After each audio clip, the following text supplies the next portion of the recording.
Special Economic Advisors in Love by Owen Booth. We met in the air, of course, a cocktail hour in first class, 30,000 feet above Frankfurt. All it took was a spot of turbulence and a moment of mutual understanding. It was Friday night, and off our starboard wing, all of Western Europe was lit up like Christmas.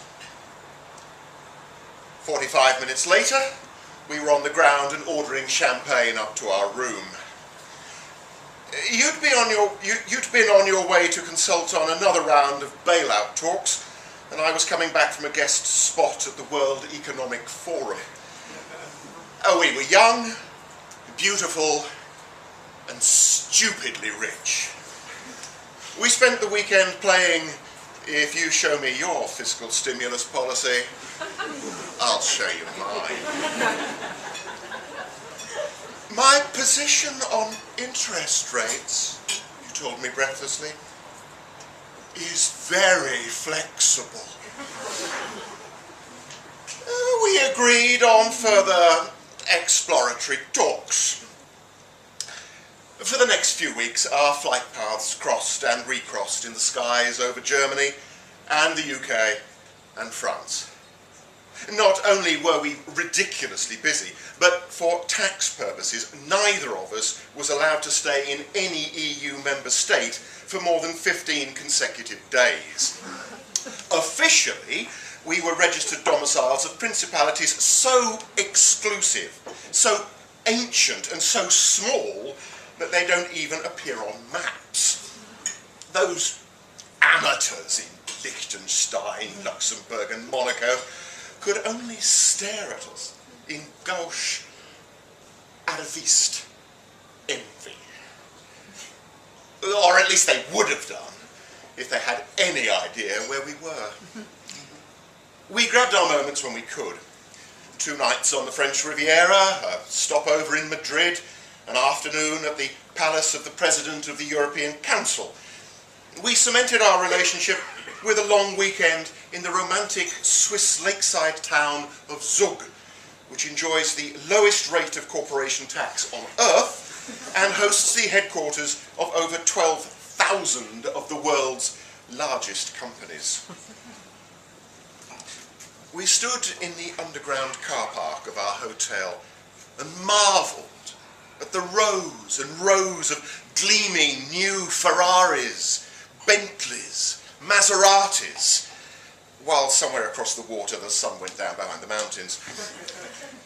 "When I'm with you," you said, "it feels like the sovereign debt crisis will never have to end." Word was starting to get around. Rumours that we might be having merger talks inspired fluctuations in bond markets across the globe. Senior hedge fund managers took to the financial news channels to argue about our next move, then shorted their own positions and made a killing. We were invited to deliver PowerPoint presentations at the sort of upscale economic conferences that send conspiracy theorists into fits of ecstasy. There were the usual orgies and €100,000 a head dinners and private receptions on the slopes of Mont Blanc, where we took turns throwing sticks of dynamite into the milky blue depths of the glacier, just to hear the apocalyptic sound of 1,000-year-old ice shattering. Possibly some of the money spent on all this even trickled down to the people we were actually supposed to be helping. Nevertheless, there was something wrong. Our relationship, it seemed to me, should have been like the EU, an ever closer economic, cultural and legislative alliance aimed at eventual political and monetary union. Instead, it was more like the Schengen Agreement. You granted me unrestricted entry and exit rights, but you refused to give up the option to make your own laws or to devalue your currency if necessary. And then I discovered the reason why. All this time I'd assumed we were pursuing the same fiscal agenda. You had actually been flirting with protectionism behind my back. The Swiss. Now seriously, the Swiss! It turned out they'd been sweet-talking you with promises of fine chocolates and precision watches and tales of hidden Nazi gold for months. Those efficient, discreet bastards. I want a safe haven, you told me. I want a monthly ski pass. Plus they're offering me an annual income tax rebate of 150%. And Lewis Hamilton as my next-door neighbour. Who could compete with that?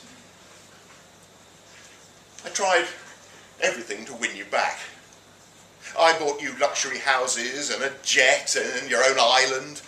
I launched a series of crippling austerity programs to convince you I was lean and competitive and worth doing business with.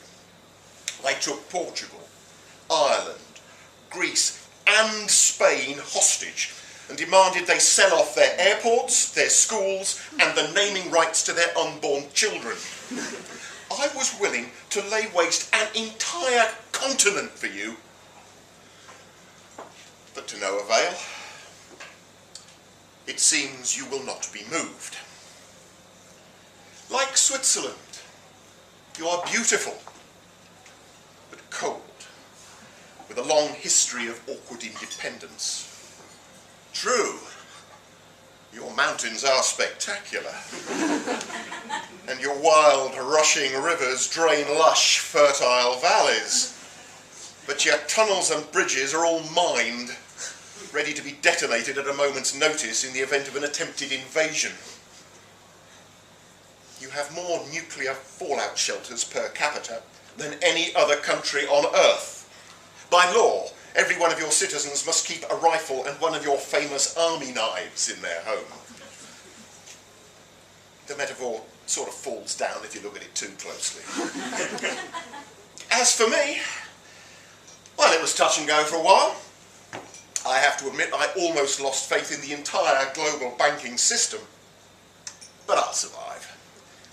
Because I have to. Those mighty wheels of commerce won't oil themselves, after all. Besides, I've actually just been appointed head of the interim government of Italy. I have a $2 trillion economy at my disposal. I have museums full of priceless works of art and an entire industrial and transport infrastructure to sell off. My vengeance, it's safe to say, will be terrible to behold.